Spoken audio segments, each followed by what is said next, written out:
Καλώς τον κύριο Προστάρα να χαιρετήσω τον παλιό. Τι κάνεις, γι' αυτό είσαι καλά. Ξεκινήσουμε. Καλημέρα σας. Να ξεκινήσουμε σιγά σιγά. Να σας καλημερίσουμε και να σας καλωσορίσουμε στην πρώτη ημερίδα για τη σχολική χρονιά, τη νέα σχολική χρονιά. Ήταν μια καλή ευκαιρία να σας δούμε και να μας δείτε και να λύσουμε απορίες που πιθανόν θα μας προκύψουν. Η σημερινή ημερίδα είναι σε συνεργασία της Περιφερειακής Διεύθυνσης Εκπαίδευσης με το Ινστιτούτο Ψυχικής Υγείας Πρόσωψη, με θέμα προκλήσεις και δυσκολίες στην εκπαιδευτική διαδικασία, η συνάντηση και η συνεργασία με τους ειδικούς ψυχικής υγείας. Θα ξεκινήσουμε την ημερίδα με ένα χαιρετισμό από τον Περιφερειακό Διευθυντή κύριο Τρανανιάδη. Θα περιμένουμε μισό λεπτό. Καταλαβαίνουμε ότι όλοι είμαστε πιεσμένοι αυτές τις μέρες λόγω των υποχρεώσεων και του ανοίγματος των σχολείων. Έρχεται ο κύριος Ανοιάδης.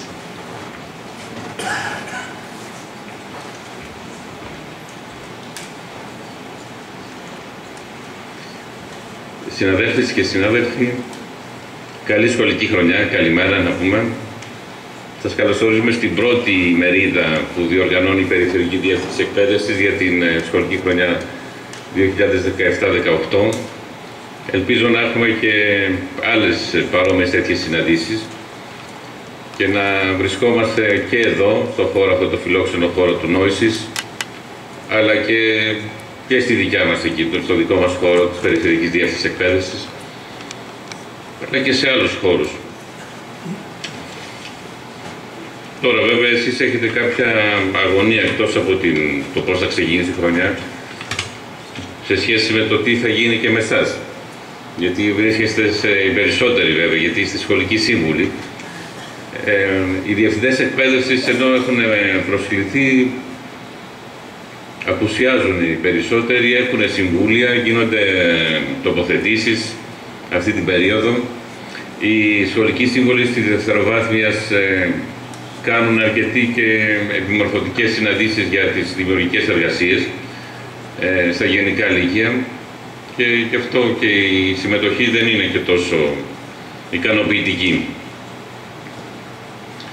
Τώρα όσον αφορά βέβαια το θέμα αυτό που είπα πριν από λίγο, η πληροφορία από το Υπουργείο είναι ότι θα γίνει η προκήρυξη μέσα τους επόμενους μήνες και θα είναι σύντομα, μέχρι τα Χριστούγεννα. Θα βγει πρώτα ο νόμος που θα καθορίζει τα προσόντα και πώς θα γίνουν η προκήρυξη και μετά θα βγει, για να ολοκληρωθεί μέχρι τα Χριστούγεννα, είπαμε. Τώρα από εκεί και πέρα, αν πάμε και στο 18 μέσα, αυτό είναι θέμα του Υπουργείου. Τώρα στο θέμα μας. Το πρόβλημα των ανεπιθύμητων συμπεριφορών είναι ένα σοβαρό θέμα στη σύγχρονη παιδαγωγική και ένα από τα πιο δύσκολα προβλήματα που έχουν να αντιμετωπίσουν οι εκπαιδευτικοί. Στην καθημερινή διδακτική πράξη παρουσιάζονται διάφορα προβλήματα συμπεριφοράς, ανυπακοή, εξύβριση, απειθαρχία, επιθετικότητα και άλλα. Δυστυχώς τα τελευταία χρόνια τα προβλήματα αυτά αυξάνονται και απαιτούν από τους εκπαιδευτικούς εξειδικευμένη γνώση και κατά συνέπεια ειδική αντιμετώπιση. Στην εκπαιδευτική διαδικασία, η διαχείριση της συμπεριφοράς μαθητών με συναισθηματικές και συμπεριφορικές δυσκολίες αποτελεί ένα πεδίο ευρύ και άκρως ενδιαφέρον για τους εκπαιδευτικούς όλων των βαθμίδων εκπαίδευσης. Η μεγάλη συχνότητα των προβλημάτων συμπεριφοράς στο μαθητικό πληθυσμό, σε συνδυασμό με τις ατομικές διαφορές του κάθε παιδιού, καθιστά τη διαχείριση της συμπεριφοράς τους εξαιρετικά δύσκολη και απαιτητική, ενώ παράλληλα απαιτεί η σωστή οργάνωση της διδασκαλίας και διαχείριση της σχολικής τάξης. Κατά συνέπεια, λόγω πλέον της πολυπλοκότητας της εκπαιδευτικής διαδικασίας στο σύγχρονο σχολείο, η συνεργασία των εκπαιδευτικών με τους ειδικούς της ψυχικής υγείας κρίνεται απαραίτητη. Εντοπίζει και παρέχει λύσεις σε εμπόδια που προκύπτουν κατά την ομαλή διεξαγωγή της μαθησιακής διαδικασίας. Ο ειδικός ψυχικής υγείας μπορεί να εντοπίσει και να παρέχει λύσεις σε εμπόδια που προκύπτουν από την ομαλή διεξαγωγή της μαθησιακής διαδικασίας. Μπορεί να βοηθήσει τους εκπαιδευτικούς να υλοποιήσουν ακαδημαϊκές, συναισθηματικές, συμπεριφορικές και κοινωνικές πρακτικές, να τους βοηθήσουν να σχεδιάσουν εξατομικευμένα εκπαιδευτικά προγράμματα αναμαθητή για τη βελτίωση της ακαδημαϊκής και κοινωνικο-συναισθηματικής πρόοδου, να τους ενδυναμώσουν ώστε να συντελούν αποφασιστικά στη δημιουργία θετικού και ορθολογικού κλίματος τάξης.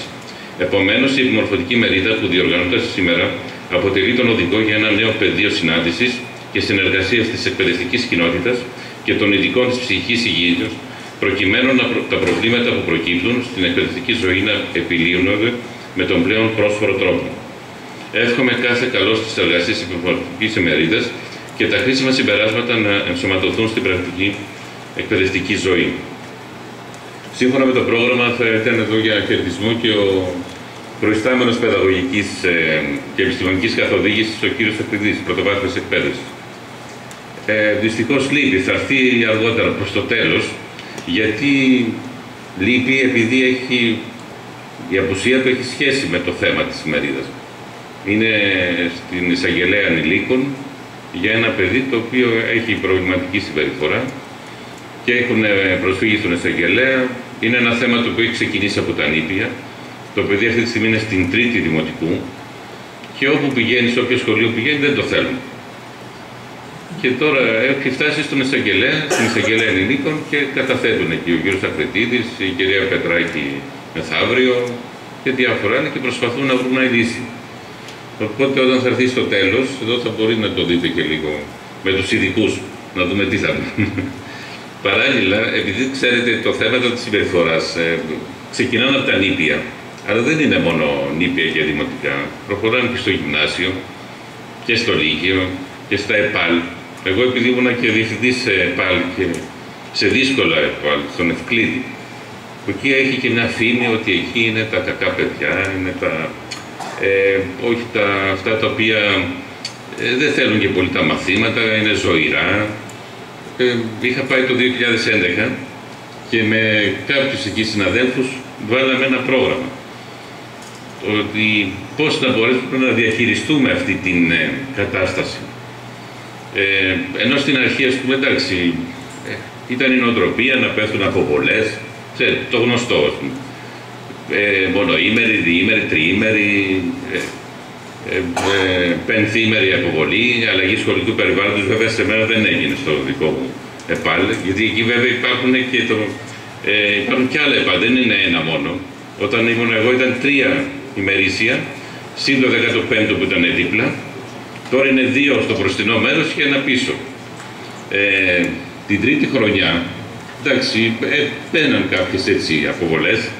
Προσπαθούσαμε με διάφορους τρόπους, μέσα από προγράμματα σχολικών δραστηριοτήτων, να κάνουμε διάφορα, ακόμα να ζωγραφίζουμε, να κάνουμε γκράφιτι, ομάδες, ενεργοποιήσουμε τα παιδιά, το 15 μελές.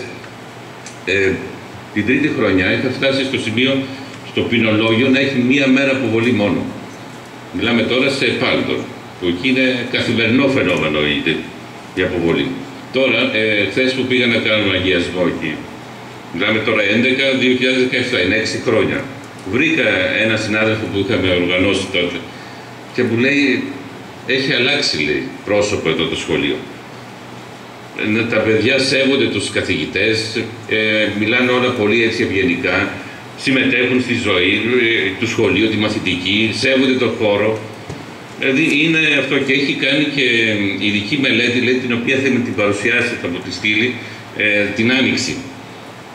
Όλη την πορεία δηλαδή, από τότε, από το 2011 μέχρι τώρα, να δούμε τι... Παράλληλα βέβαια συνεργαζόμαστε και με κέντρα πρόληψης, με το... ό,τι υπήρχε δηλαδή. Ερχόταν και ψυχολόγοι μέσα στο σχολείο, κάναμε και συναντήσεις και με τα παιδιά και με τους εκπαιδευτικούς, τους συναδέλφους. Και όλα αυτά θα τα παρουσιάσουμε να δούμε, επειδή πιστεύω ότι δεν είναι το θέμα αυτό εδώ. Και όπως σας είπα, η συμπεριφορά δεν είναι η προβληματική μόνο νήπια και δημοτικό, αλλά συνεχίζεται και πιο πέρα και στις επόμενες τάξεις. Σας ευχαριστώ και εύχομαι καλή επιτυχία στην ημερίδα.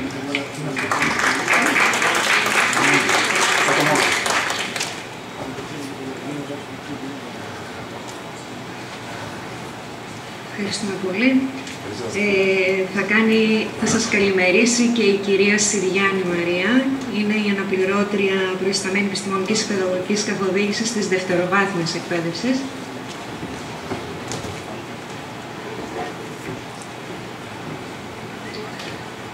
Καλημέρα και από μένα, κύριε Περιφερειακέ, κυρίες και κύριοι εισηγητές, αγαπητοί συνάδελφοι.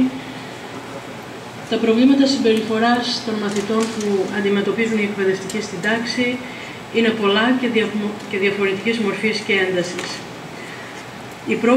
Η πρόληψη, η αντιμετώπιση και η επίλυση των προβλημάτων αυτών είναι μέρος του έργου τους. Έργο δύσκολο, με αυξημένες απαιτήσεις, που συνδέονται και με το κατά πόσο έχουν εκπαιδευτεί να το φέρνουν εις πέρας και κατά πόσο γνωρίζουν πού θα απευθυνθούν για υποστήριξη και βοήθεια. Η σημερινή ημερίδα, όπως μας προειδεάζει και ο τίτλος της, απευθύνεται πρωτίστως σε στελέχη και δομές που διαχειρίζονται τέτοιου είδους προβλήματα και καθοδηγούν τους εκπαιδευτικούς στην τάξη. Αργότερα, μάλλον θα μεταφερθεί και στους εκπαιδευτικούς της τάξης και έχει ακριβώς αυτό το στόχο.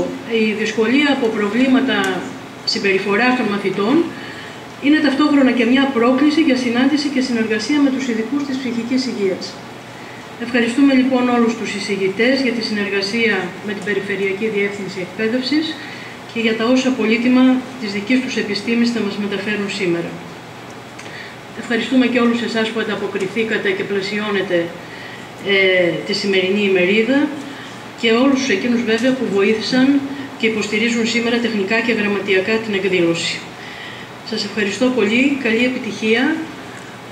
Εύχομαι να είναι η αρχή για το παραπάνω που θα φτάσει και μέχρι τον εκπαιδευτικό της τάξης.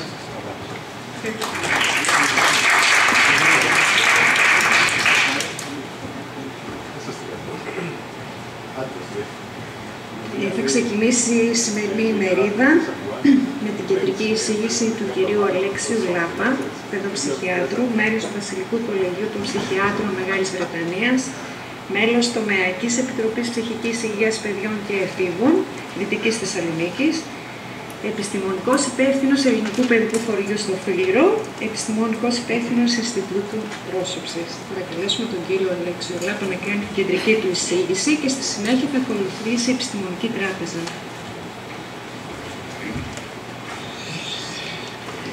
Καλημέρα σε όλους. Ευχαριστούμε πάρα πολύ τον κύριο Ανανιάδη για την αποδοχή της συνεργασίας.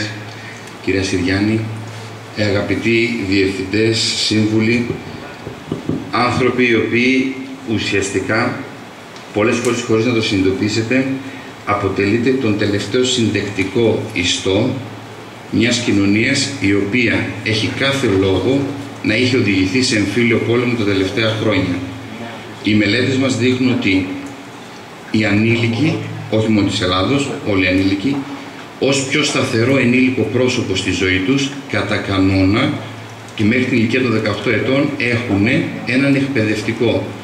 Δηλαδή ο χρόνος ο οποίος ξοδεύουν με τους γονείς τους στο σπίτι, είτε είναι το μητρικό πρόσωπο, το πατρικό ή κάποιος φροντιστής, δεν μπορεί πολλές φορές η εβδομάδα ολόκληρη να μαζέψει το χρόνο που ξοδεύει ένα παιδί στο δημοτικό σχολείο με τον δάσκαλο ή τη δασκάλα του.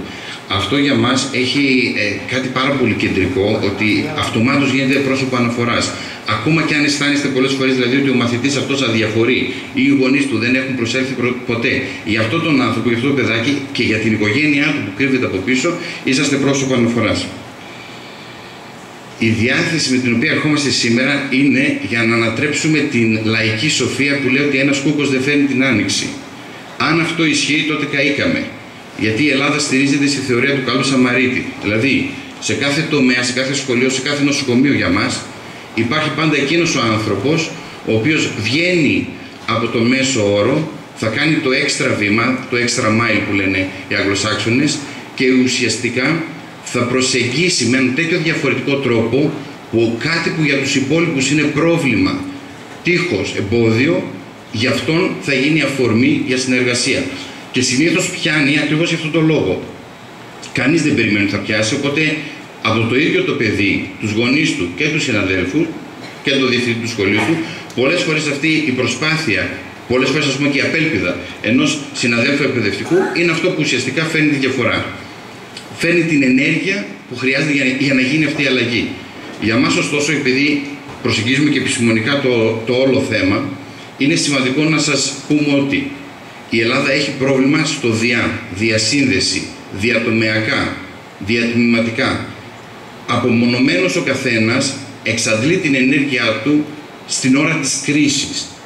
Η μόνη δυνατότητα να υπάρξει ουσιαστικά αλλαγή σε κάτι είναι να μπορούσαμε να δημιουργηθεί η αίσθηση του κύματος σε εισαγωγικά, και γι' αυτό το λόγο η προσπάθειά μας, όχι μόνο σαν Ινστιτούτο, αλλά και με όλες τις ιδιότητες που έχουμε, και θα μπορέσουμε να εμπλέξουμε σε αυτό, ήδη εμπλέκεται και η παιδοψυχιατρική εταιρεία, είναι ότι θα θέλαμε σύγχρονα, την ίδια χρονική στιγμή, άνθρωποι από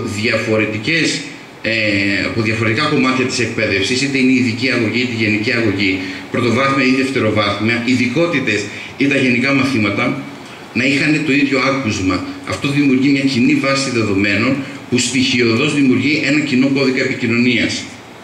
Γίνονται εννοείται αξιολογότατες προσπάθειες και θα συνεχίζουν να γίνονται προγράμματα παρέμβασης. Συνήθως αφορούν ή ηλικία, ή περιοχή, ή σχολείο. Μόλις οι άνθρωποι θα αλλάξουν, που ως γνωστόν αναγκαστικά θα αλλάξουν, γιατί υπάρχει κινητικότητα για πολλούς λόγους στον τρόπο με τον οποίο οι εκπαιδευτικοί εντάσσονται σε ένα σχολικό πλαίσιο, εξαφανίζεται όλη αυτή η τεχνογνωσία, γιατί εξαφανίζεται κυρίως η σχέση που έχει ήδη κατά κάποιο τρόπο αποκτηθεί. Για μας λοιπόν είναι πάρα πολύ κεντρικό να υπάρχει αυτή η αίσθηση της κοινής προσπάθειας. Στον βαθμό που μπορούμε, και οι συνάδελφοι επιστήμονες που έχω επικοινωνήσει και με πολλούς που δεν βρίσκονται σήμερα εδώ, άνθρωποι που βρίσκονται στο δημόσιο, εργάζονται καθημερινά, λένε ότι κάθε τέτοια προσπάθεια θα τη στηρίξουν. Τώρα, σήμερα μπορεί να μην σας πούμε πράγματα που δεν τα έχετε ακούσει ποτέ. Ειδικά το γεγονός ότι μιλάμε σε πολύ εξειδικευμένο κοινό δημιουργεί την αίσθηση ότι πολλά από αυτά τα έχουν ακουστεί. Εμείς προσπαθούμε να σας τα παρουσιάσουμε από μια τέτοια οπτική γωνία που να κάνουν ένα διαφορετικό νόημα. Και λαχτάρα μας είναι κάτι από όλα αυτά που θα πούμε να σας ανησυχήσει. Θα είναι επιτυχία. Αλλά αν σας ανησυχήσει, προτροπή μας είναι να κάνετε κάτι. Δεν ξέρουμε πότε δίνεται η ευκαιρία. Η κρίση σίγουρα θα δώσει μια ευκαιρία. Ένα σχολείο στο οποίο συμβαίνει ένα περιστατικό με ένα παιδί. Ένας συνάδελφος που καταραίει υπό την πίεση ενός συλλόγου γονέων. Εκείνη τη στιγμή ξέρουμε ότι θα κινητοποιηθούμε. Αλλά προσέξτε, θα καταναλωθεί όλη η ενέργειά μας στο να σβήσουμε, να πυροσβέσουμε την κρίση. Δεν έχει καμία σχέση με τη φροντίδα, την έγνοια, τη μέριμνα, τη θεραπεία ενός ζητήματος και ενός προβλήματος. Οπότε, αξιοποιήστε προφανώς όποια υπηρεσία υπάρχει. Υπάρχει θέμα στο πώς διασυνδεόμαστε ειδικοί με όλες τις υπηρεσίες και με τις υπηρεσίες του Υπουργείου Παιδείας. Κατά κανόνα αισθανόμαστε ότι οι συνάδελφοι εκπαιδευτικοί και πολλές φορές και ακόμα και με συμβούλους που μιλάμε, ο καθένας ανάλογα με την προσωπική του εμπειρία κινείται. Δηλαδή, άνθρωποι που έχουν βρει βοήθεια από τα ΚΕΔΗ ή έχουν μια σύνδεση και συνεργασία θα απευθυνθούν εκεί. Αν υπάρχει κάποιο πρόγραμμα παρέμβαση σε ένα σχολείο, συνήθως αξιοποιείται οι άνθρωποι από την παρέμβαση, οι ψυχολόγοι όταν τοποθετούνται στα σχολεία, και συνήθως οι πιο κλινικές ή βαριές σε εισαγωγικά περιπτώσεις θα έχουν και κάποιον παιδοψυχίατρο που συνεργάζονται ή μια δημόσια δομή παιδοψυχιατρική. Πολλές φορές το να εμπλέξουμε πολλούς φορείς είναι αυτό που χρειάζεται, ώστε να σηκώσουν πολύ διαφορετικοί άνθρωποι το βάρος μιας υπόθεσης που ένας μόνος του με μια μονοδιάστατη προσέγγιση δεν θα τα καταφέρει. Όποτε μιλάμε για θέματα που αφορούν δυσκολίες παιδιών, έχουμε την αίσθηση ότι είναι σημαντικό να μπαίνουμε ενημερωμένοι σε αυτή τη συνάντηση. Ό,τι αφορά τα παιδιά είναι τραγικό εξ αρχής. Οι γονείς, ακόμα και αυτοί που φαίνονται ως οι πιο αδιάφοροι, έχουν την ευαισθησία την ώρα που θα μιλήσουμε για το παιδί τους να αισθανθούν ότι κρίνονται. Απαιτεί πολύ μεγάλη ωριμότητα ώστε ένας άνθρωπος την προσέγγιση ενός εκπαιδευτικού ή ενός ανθρώπου τρίτου προς το παιδί του να τη δει καλοπροαίρετα. Και αυτό έχει να κάνει πολύ καθαρά με το κατά πόσον ο ίδιος ενοχικά ή φροντιστικά έχει την αίσθηση ότι ασχολείται με το παιδί του. Άρα θέλει μια ειδική αίσθηση ότι προσεγγίζοντας ένα παιδί πιθανότατα να υπάρξει αντίδραση, ενώ εμείς μπορούμε να μιλάμε για κάτι πάρα πολύ καλό. Η εμπειρία μας είναι ότι όταν πετύχουμε στους γονείς να εμφανίσουμε τα ωφέλη από μια παρέμβαση, αποδέχονται την παρέμβαση. Όταν πηγαίνουμε μπροστά με λάβαρο το πρόβλημα και με ένα είδος παθητικοεπιθετικά ή επίσημα επιθετικά απειλούμε ότι αν δεν γίνει παρέμβαση θα υπάρξουν συνέπειες, τότε ορθώνουμε την άμυνα των γονέων. Η πολύ γνωστή ιστορία του ήλιου και του άνεμου, έτσι εμείς επειδή βλέπουμε παιδάκια λέμε όλο ιστορίες, ο ήλιος και ο άνεμος, είναι πολύ λογικό ότι ένας συνεφιασμένος εκπαιδευτικός, ταραγμένος, ο οποίος προσπαθεί να επικοινωνήσει κάτι στους γονείς, τον ακούνε πίσω από την κουβέρτα της άμυνας της πόρτας του σπιτιού τους. Η προσπάθεια πρώτα να κατανοηθούν οι γονείς αμέσως δίνει το πάνω χέρι συνεργασίας στον εκπαιδευτικό. Όποιος είναι ήρεμος σε μια κρίση είναι αυτός που θα τη διαχειριστεί και αυτός ο οποίος θα μπορέσει να εφαρμόσει και το πλάνο του. Αυτό που μπορείτε να το εφαρμόσετε ακόμα και σε συνεργασίες που έχετε με εκπαιδευτικούς ή με συλλόγους διδασκόντων όπου μπορεί να έχουν προκύψει προβλήματα. Ο σύμβουλος ή ο διευθυντής εκπαίδευσης οφείλει να είναι ο πιο ήρεμος, ο πιο ενημερωμένος και αυτός ο οποίος μπαίνει για να λύσει το πρόβλημα. Λέμε επίσης στην ιατρική, στο επίγον μην τρέχεις να μπεις, γιατί θα γίνεις μέρος του προβλήματος. Εάν είναι να καθυστερήσετε 5 λεπτά ή 5 ημέρες από το να ασχοληθείτε με ένα ζήτημα, μιλάω πολύ πρακτικά προσπαθώντας να κινητοποιήσω ακριβώς το ενδιαφέρον σας, αξιολογήστε την κατάσταση, εκτιμήστε και αποφασίστε τη λύση της. Όχι ποια θα είναι η λύση της, τη λύση της. Αν θα βγείτε νικητές ή όχι, αν θα καταφέρει ο σύλλογος να συνεργαστεί ή όχι. Αυτό κατευθείαν δίνει έναν θετικό άνθρωπο σε ένα ζήτημα το οποίο μετά από μία εβδομάδα, ένα τρίμηνο ή μία ολόκληρη χρονιά που πέρασε, πηγαίνετε και συναντάτε μία ομάδα αρνητικοποιημένων ανθρώπων, όπου ξοδεύετε την ενέργεια πρώτα απ' όλα για να τους θετικοποιήσετε και ύστερα να ασχοληθούν με το πρόβλημα. 2 βήματα. Ας υπάρξει έστω ένας θετικός άνθρωπος, αυτός που παρεμβαίνει, αυτός που έρχεται έξτρα. Επίσης, οι εκπαιδευτικοί έχουν την ευαισθησία ότι πολλές φορές όταν θα αξιολογηθεί ένα παιδί, αισθάνονται οι ίδιοι ότι αξιολογούνται οι ίδιοι. Θα μου πείτε με έναν τρόπο δεν αξιολογείται κάτι. Ναι, ίσως η πρακτική τους κάποιες φορές. Αλλά πάρα πολλές φορές έχουμε την αίσθηση ότι και στην τηλεφωνική μας επικοινωνία ή ακόμα και σε ένα χαρτί που θα στείλει μια παιδοψυχιατρική υπηρεσία, δύσκολα θα συμπληρωθεί αυτό το ερωτηματολόγιο. Για κάποιο λόγο το γραπτό τρομάζει. Ακόμα όμως και στην προφορική επικοινωνία συνήθως θα βγει το παράπονο